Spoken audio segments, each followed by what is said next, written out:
आखिर कैसे दुनिया का सबसे बड़ा मुकाबला जीत गया एक मामूली सा दिखने वाला गुलाम, जो फटीचर गुलाम 2 वक्त की रोटी के लिए भी मोहताज था। आखिर कैसे निकला वही मालिक दुनिया के सबसे बड़े राज्य का, जिस गुलाम को देखना तक पसंद नहीं करती थी राज्य की लड़कियां। आखिर कैसे उसी गुलाम के प्यार में पागल हुई विश्व सुंदरी राजकुमारी मणिकर्णिका।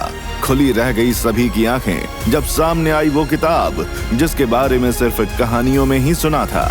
सुनिए ये कहानी कुछ ही देर में। अरे ओ फटीचर गुलाम, अंदर कहाँ घुसा जा रहा है? ये शीश महल है जहाँ सिर्फ शाही मेहमान रुकते हैं, तेरी झोपड़ी नहीं। चल भाग यहाँ से। अरे भाई साहब, मुझे अंदर जाने दीजिए। मुझे आचार्य वेद प्रकाश से मिलना है, उन्होंने मुझे बुलाया है। अबे शक्ल देखी है तूने आईने में, जो तुझे खुद महर्षि भृगु के वंशज वेद प्रकाश जी बुलाए? चले जा यहाँ से, वरना मार मार के मुंह तोड़ दूंगा। आज सुंदरनगर राज्य में नील नाम का एक गुलाम दुनिया के सबसे आलीशान महल शीश महल में अंदर घुसने के लिए एड़ी तक का जोर लगा चुका था। लेकिन नील की हालत देखकर कि वहाँ के सैनिक उसे अंदर नहीं जाने दे रहे थे। अगर तू मेरी असलियत जान गया ना तो तेरे पैरों तले के नीचे जमीन खिसक जाएगी। अबे भिखारी, तेरे कपड़े फटे हुए, चप्पल में छेद हो रखा है, तू मुझे धमका रहा है? शाही सैनिक को लगता है तुझे सबक सिखाना ही पड़ेगा। इतना बोलकर उस सैनिक ने एक जोरदार लात नील को मारी, जिससे नील का संतुलन बिगड़ गया और वो अपने पीछे आ रही श्यामल राज्य की राजकुमारी मणिकर्णिका, जो कि सुंदरनगर राज्य की शाही मेहमान थी, उनके ऊपर जा गिरा। राजकुमारी मणिकर्णिका के ऊपर गिरने के कारण नील और मणिकर्णिका का चेहरा आपस में करीब, बेहद करीब था। इतना कि वो दोनों एक दूसरे के होंठों से निकल रही सांसें तक महसूस कर सकते थे। नील मणिकर्णिका की हिरनी जैसी आंखों में डूबा जा रहा था, वहीं मणिकर्णिका भी नील को एकटक देखे जा रही थी। लेकिन तभी मणिकर्णिका के साथ आया अंगरक्षक वृकोधर नील को मणिकर्णिका के ऊपर से हटाते हुए बोला, अरे तो कौड़ी के गुलाम, तेरी इतनी हिम्मत कि तूने राजकुमारी मणिकर्णिका के शरीर को छुआ। मणिकर्णिका का नाम सुनकर नील की आंखें और चमक गईं। उसके चेहरे पर मुस्कुराहट आ गई और उसने मणिकर्णिका से कहा, मणिकर्णिका मेरी बात सुनो, मुझे कैसे भी करके इस शीश महल में अंदर रख लो। ये सैनिक मुझे जाने नहीं दे रहा। लगता है तुझे अपनी जिंदगी प्यारी नहीं है गुलाम, जो तू राजकुमारी को उनके नाम से बुला रहा है। इतना कहकर वृकोदर ने नील के चेहरे पर एक मुक्का जड़ दिया, जिससे नील के चेहरे से खून निकलने लगा, जिसे देखकर मणिकर्णिका को बहुत दुख हुआ। उसने तुरंत ही अंग वस्त्र का एक टुकड़ा फाड़कर नील का खून पोंछा।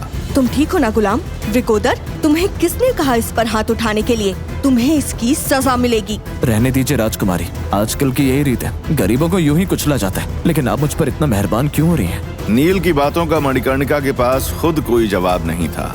उसे खुद नहीं मालूम था कि क्यों एक गुलाम के लिए उसके दिल में इतनी हमदर्दी बढ़ रही थी। तभी वृकोदर बोला, राजकुमारी, एक गुलाम के लिए आपका इतना हमदर्द होना शोभा नहीं देता। अरे जमाना क्या कहेगा? तभी नील बोलता है, मैं आपकी मजबूरी समझ सकता हूँ राजकुमारी, आप मेरे लिए दुनिया की नजर में बुरी मत होइए। इतना कहकर नील वहाँ से जाने लगता है कि तभी वहाँ राज्य के महामंत्री की शाही सवारी आती है और मंत्री नील को अपने सामने देखकर उसकी ओर दौड़ा चला आता है। अरे मालिक, आप यहाँ? खुद मुझे बुला लिया होता। एक महामंत्री को नील के सामने झुककर बात करते हुए देखकर वृकोदर कहता है, एक गुलाम से ये महामंत्री ऐसे झुककर बात क्यों कर रहा है राजकुमारी? वही तो हम भी सोच रहे हैं वृकोदर, ये गुलाम कोई आम गुलाम नहीं है, इसमें जरूर कोई बात है।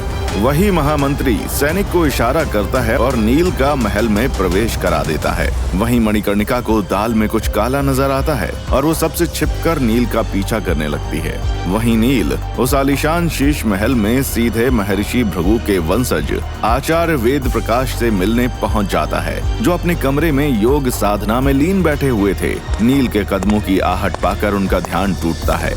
आइए राजकुमार नील, आइए, आपसे मिलकर हमारा जीवन धन्य हो गया।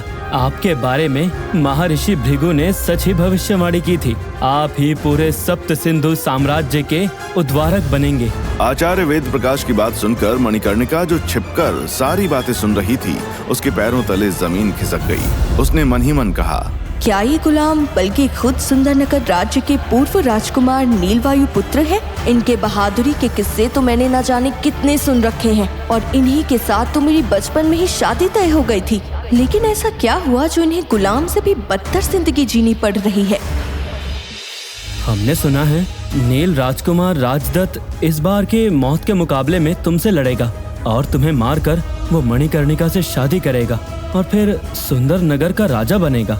जी आचार्य। तुम्हें इसे रोकना होगा नील। अगर राजदत्त राजा बन गया तो पूरे सुंदर नगर में त्राहिमाम मच जाएगा। पर कैसे आचार्य? न मेरे पास अब उतनी ताकत बची है और न ही हिम्मत। वही मेरा चचेरा भाई राजदत्त सप्त सिंधु आश्रम में कड़ी शिक्षा लेकर आया। वो बहुत बलशाली हो चुका है, मेरा उसे हराना नामुमकिन है। क्या हो गया तुम्हें नील? अपनी शक्तियाँ मत भूलो। तुम्हारा जन्म बड़े महान काम करने के लिए हुआ है। क्या तुम भूल गए नील कि तुम्हारा जन्म किन हालातों में हुआ था? तुम्हारा जन्म इस सप्त सिंधु की सबसे बड़ी घटना था। आखिर क्या बात कर रहे थे आचार्य? नील के जन्म के समय ऐसा क्या हुआ था? यह कहानी जानने के लिए हमें समय में थोड़ा पीछे चलना होगा, जब नील के जन्म की खबर सुनकर पूरा राज्य हिल गया था। क्या कहा? रानी ने दूसरे महीने में ही एक स्वस्थ बच्चे को जन्म दे दिया? ऐसा कैसे संभव है? अरे मैं सच बोल रही हूँ। और तो और जब मैं उनके कमरे में पहुंची तो वहाँ रानी मरी पड़ी थी और बच्चा गायब था। क्या? अमावस की काली रात और चंद्र ग्रहण ने चारों तरफ मनहूसियत फैला रखी थी। वहीं सुंदर नगर की महारानी अवंतिका का पेट खून से भीगा हुआ था और उनका नवजात बच्चा गायब हो चुका था। खून से सनी महारानी की लाश को देखकर दाई माँ की चीख निकल जाती है। लेकिन सबसे बड़ा सवाल तो ये था कि महारानी की ये हालत कैसे हुई। खैर, सुंदर नगर के महाराज वीरेंद्र को जब ये पता चला तो वो फौरन भागते हुए कमरे में पहुंचे जहां महारानी की लाश पड़ी थी और खिड़की के बाहर बिल्लियां जोर जोर से रो रही थीं, जो किसी बड़ी अनहोनी की तरफ इशारा कर रहे थे। दाई माँ, ये सब क्या हो गया? मेरी रानी के साथ, और मेरा बच्चा कहाँ है? सर्वनाश, सब खत्म होने वाला है। वो ले गया आपके नवजात बच्चे को, महाराज वीरेंद्र। कौन ले गया? घोड़ा, वो ले गया आपकी औलाद को महाराज। दाई माँ की ये बात सुन महाराज वीरेंद्र के चेहरे का रंग उड़ गया। उनके कदम लड़खड़ा गए। उनको कुछ भी समझ नहीं आ रहा था कि तभी उन्होंने खुद को संभाला और पूरी सेना के साथ बच्चे की खोज में निकल गए। लेकिन कौन था ये अघोरा और वो महाराज के बच्चे को क्यों उठा ले गया? हे भगवान, ये तो अपशकुन है। आज जो हुआ उससे साफ हो गया है कि खूंखार अघोरा सुंदर नगर आ गया है। न जाने वो अब क्या करेगा। अरे चुप हो जा, उसका नाम भी ना ले, वरना उसकी शक्ति और बढ़ जाएंगी। भूल गया क्या कि कैसे उसने पूरे साम्राज्य के बच्चों को हांडी में मीट मछली की तरह पका दिया था। दरअसल अघोरा एक खूंखार तांत्रिक था जो सिद्धियां हासिल करने के लिए बच्चों का शिकार करता था और उनके शरीर को हाड़ी में गला के उससे जीव हथियार बनाता था। लेकिन कुछ सालों पहले वो कहीं गायब हो गया था। सबको लगा था वो चला गया, लेकिन आज जो सबने देखा उससे यही जाहिर था कि वो वापस आ चुका है। खैर, आधी रात बीत गई थी। सुंदर नगर का चप्पा चप्पा छन चुका था, लेकिन न बच्चा मिला और न अघोरा के होने का कोई सुराग। सारी उम्मीद खत्म सी नजर आ रही थी, लेकिन बच्चा गया तो गया कहाँ कि तभी हार मानकर महाराज ने पूरी सेना को महल भेज दिया और खुद चलते चलते काली पहाड़ी आ पहुंचे, क्योंकि वहां पर उनके कुल देवता का मंदिर था। लेकिन वहां पहुंचकर उन्होंने जो देखा, उनकी आंखें फटी की फटी रह गईं। ये क्या हो रहा है? हे ईश्वर! पहाड़ी पर बच्चों की लाशें पड़ी थीं, हर तरफ खून, मांस और हड्डियां पड़ी थीं। वहां का नजारा ऐसा था जैसे थोड़ी देर पहले यहां नरसंहार हुआ हो। वहां की ऐसी हालत देख राजा समझ गया कि ये अघोरा के अलावा और कोई नहीं कर सकता है। खैर, तभी पहाड़ी पर तेज रोशनी के साथ आसमान फटा और महर्षि भृगु प्रकट हुए, जिनके हाथ में महाराज वीरेंद्र का नवजात बच्चा था।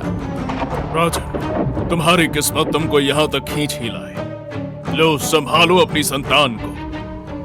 महर्षि भृगु, आप? हैरान ना हो राजा वीरेंद्र, क्योंकि आज अगर समय रहते मैं नहीं पहुंचता तो आपका ये बालक अघोरा के हाथों मारा जाता। लेकिन एक नवजात बच्चा? आखिर ऐसा क्या खास है मेरे इस बालक में जो स्वयं आप देवता गण आकर उसकी रक्षा कर रहे हैं? राजन, तुम्हारा ये बालक 2 महीने में ही पैदा हुआ है और तुम्हें अब भी ये खास नहीं लगता। तुम्हारे इस बच्चे का जन्म एक बड़े मकसद को अंजाम देने के लिए हुआ है। इसके बाद महर्षि भृगु ने महाराज को जो बताया, उसे सुन उनके पैरों तले जमीन खिसक गई। नहीं महर्षि भृगु, ये तो असंभव है। मेरा बेटा ऐसे कैसे हो सकता है? आखिर महर्षि भृगु ने उस बच्चे के बारे में ऐसा भी क्या बताया होगा जिसे सुन राजा हक्का बक्का था। खैर, महर्षि भृगु ने राजा की इस बात का कोई जवाब नहीं दिया और उसी वक्त उन्होंने हाथ ऊपर किए और उनके हाथों में एक किताब प्रकट हुई। देखो राजन, मैं इस वक्त तुम्हें ज्यादा जानकारी नहीं दे सकता, लेकिन यह किताब, यह ज्ञान ग्रंथ तुम इस बच्चे को सही समय आने पर दे देना, क्योंकि आज भले ही अघोरा से मैंने इसे बचा लिया हो, लेकिन एक दिन वो फिर लौटेगा और इस दिन पूरी फौज के साथ लौटेगा। तब यह किताब इस बच्चे के काम आएगी और इसे वो ताकत देगी जिसके लिए देवता भी तरसते हैं। इतना कहते ही महर्षि भृगु गायब हो गए और छोड़ गए कई सवाल जिसने राजा को कश्मकश में डाल दिया। लेकिन तभी उन्होंने अपने नवजात बच्चे को देखा और बोला, मैं नहीं जानता कि ये सब क्या हो रहा है, लेकिन मेरे बेटे, मैं तुम्हें वचन देता हूँ कि अपनी आखिरी सांस तक तुम्हारी रक्षा करूंगा और ये किताब तुमसे पहले किसी और के हाथ नहीं लगने दूंगा। राजा ने जैसा वादा किया वैसा ही निभाया। समय बीतता गया और राजा का बेटा 10 साल का हो गया। आज पूरी दुनिया उसे नील वायुपुत्र के नाम से जानती थी। ओहो, वो देखो, राजकुमार नील वायुपुत्र आ रहे हैं। अरे, कितना प्यारा है राजकुमार, हूबहू अपने महान पिता जैसा ही दयालु है। नील वायुपुत्र को राजा वीरेंद्र की तरह जनता बहुत प्यार देती थी।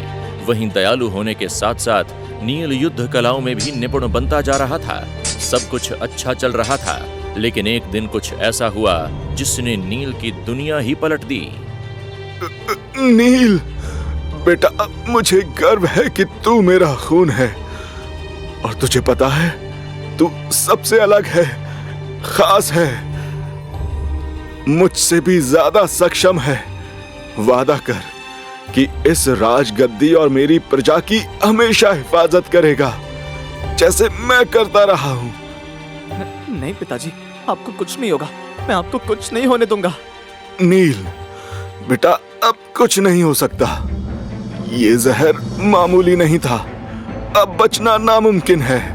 नहीं, आप मुझे ऐसे छोड़कर नहीं जा सकते। नील बेटा, मेरे पास बहुत कम समय बचा है, इसलिए मेरी बात ध्यान से सुन। ये किताब अपने पास छिपा के रखना, ये किसी और के हाथ नहीं लगनी चाहिए।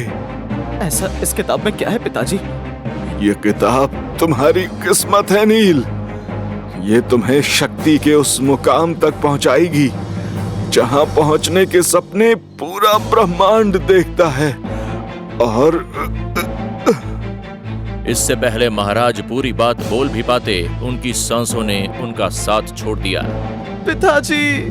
नील पिता की मौत के सदमे से उभर भी पाता कि तभी अचानक कमरे का दरवाजा खुला और बहुत सारे सैनिक कमरे में दाखिल हो गए। उन्हीं सैनिकों के साथ नील के सौतेले चाचा यजवेंद्र और नगेंद्र भी थे कि तभी बड़ा चाचा नागेंद्र चिल्लाते हुए बोला, सैनिकों, गिरफ्तार कर लो इस कातिल को। मेरे बड़े भैया का हत्यारा है ये। साले हरामजादे, पहले पैदा होते ही अपनी माँ को खा गया और अब अपने बाप को भी मार डाला।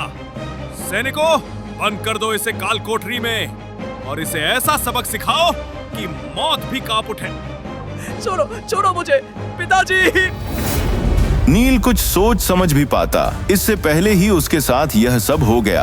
उसके दोनों चाचाओं के कहने पर उसे जेल में डाल दिया गया और वह अपराधी बन गया उस अपराध का जो उसने किया ही नहीं था। नील के चाचाओं और राजा वीरेंद्र के सौतेले भाइयों नागेंद्र और यजुवेंद्र ने सत्ता हथियाने के लिए एक षड्यंत्र रचा। महाराज वीरेंद्र के दोनों भाइयों ने षड्यंत्र रचकर उनकी हत्या कर दी और पूरा इल्जाम नील वायुपुत्र पर डालकर उसे उम्र कैद की सजा सुनाकर काल कोठरी में डाल दिया। अब हर रोज नील 2 रोटी को भी तरसता, नौकरों की तरह काम करता, जुल्म सहता। कभी उसके नंगे बदन को बर्फ की सिल्ली पर लिटाकर मारा जाता तो कभी उस पर गैंडे की चमड़ी से बने कोड़े बरसाए जाते। नील अपने अतीत की कड़वी यादों में डूबा ही था कि तभी आचार्य वेद की आवाज से उसका ध्यान टूटा। तुम इस ब्रह्मांड के सबसे बड़े योद्धा बनोगे नील। आखिर महाराज वीरेंद्र की आखिरी निशानी, वो किताब भी तो तुम्हारे पास ही है। उस किताब को मैं हजारों बार पढ़ चुका हूँ आचार्य, लेकिन मुझे जरा भी फायदा नहीं हुआ। तब आचार्य धीरे से नील के कानों में बोले, तुम्हें उस किताब को जलाना होगा नील, तभी तुम्हें ऐसी शक्तियाँ मिलेंगी जिसके बारे में तुमने सोचा भी नहीं होगा। और हाँ, एक बात याद रखना, किताब के बारे में किसी और को नहीं पता चलना चाहिए, वरना अनर्थ हो जाएगा। अब तुम यहाँ से चले जाओ, वरना कोई तुम्हें पहचान लेगा। आचार्य वेद प्रकाश की बातों को ध्यान से सुन उन्हें प्रणाम करके वहाँ से निकल गया। नील एक सुनसान रास्ते से कारावास जा ही रहा होता है, तभी उसके कानों में एक आवाज पड़ती है। सुनो नील। यह आवाज थी राजकुमारी मणिकर्णिका की, जो अकेले ही नील से मिलने पहुंच गई थी। मणिकर्णिका नील के करीब जाकर उसे जोर से गले लगा लेती है, जिससे नील का रोम रोम रोमांचित हो उठता है। हम आपकी असलियत जान चुके हैं नील, हमें यकीन है आप कल का मौत का मुकाबला जीतकर आजाद हो जाएंगे और उस राजदत्त की जगह आप हमसे शादी करेंगे। हमारा तन मन धन सब आपका ही है। तुम चिंता मत करो मणिकर्णिका, मैं उस राजदत्त को तुम्हें छूने भी नहीं दूंगा। कल का इंतजार करो, तुम्हारा नील वापस आएगा। और नील मणिकर्णिका का हाथ चूमकर वहाँ से चला गया। अब मुझे सिर्फ महर्षि भृगु की वो किताब जलानी है, फिर मैं अपने पिता की मौत का बदला भी लूंगा और मणिकर्णिका से शादी भी करूंगा। आज कई सालों के बाद नील इतना खुश था, लेकिन उसे नहीं मालूम था कि उसकी खुशी थोड़ी देर की मेहमान थी, क्योंकि जैसे ही नील ने कारावास पहुंचकर उस किताब को जलाने के लिए निकाला, उसके पैरों के नीचे से जमीन खिसक गई, क्योंकि वो किताब वहाँ से गायब हो चुकी थी। नहीं, ये नहीं हो सकता। उस किताब को यहीं होना चाहिए था। किताब चोरी नहीं हो सकती। नील ने सारी जगह उस किताब को देखा, लेकिन वो किताब कहीं नहीं मिली। तभी उसके सामने एक लड़की का साया आया, जिसके चेहरे पर नकाब था और उसके हाथ में वो किताब थी। क्या इसी किताब को ढूंढ रहे हो नील? अब तो ये किताब गई तुम्हारे हाथ से। इतना कहकर वो साया गायब हो गया और नील सिर्फ चिल्लाता रह गया, नहीं। आखिर किसका था वो साया? क्या वो मणिकर्णिका थी? क्या करेगा नील अब उस किताब के बिना? क्या नील बिना किताब के राजदत्त को हरा पाएगा? क्या नील और मणिकर्णिका की होगी शादी? क्या नील ले पाएगा अपने पिता की मौत का बदला? क्या नील बनेगा पूरे सप्त सिंधु का महान योद्धा? क्या होगा जब नील की असलियत आएगी सभी के सामने? अभी तक आपने जो सुना है वो तो कहानी का सिर्फ 30% है। पूरी कहानी के लिए आइए पॉकेट FM पर और सुनिए दिलों को झकझोर देने वाली ये कहानी महागाथा, एकदम फ्री।